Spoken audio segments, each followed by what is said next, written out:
Nobody ever said that buying a new garage door is an easy task. After all, would you just walk into a car dealership and tell a salesman that you just need 4 tires and a steering wheel? Of course not. There are tons of options and details that go into making a decision. Having options is what distinguishes your door from all the rest out there.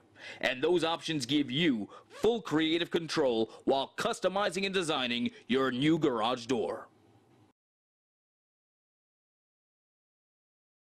When your garage door spring breaks, you need to figure out how to get it fixed fast, how to get it done on your schedule, and how to get it done right the first time. You're probably wondering, isn't that what all garage door companies do? Well, maybe. You see, a lot of different types of garage doors are made today, and finding the right springs for the right door is different depending on the size and the weight of the door. Our trucks often leave the warehouse with over 30 different types of springs neatly packed on board. Some companies may not even be willing to make the investment required to maintain such a large inventory, but we have to. Why?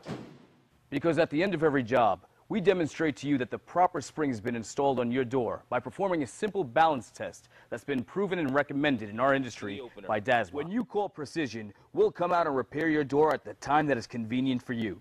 Plus, we'll prove to you that it's fixed right. We'll demonstrate at the end of every job that your door is in balance. Call Precision Door now. A name you can trust.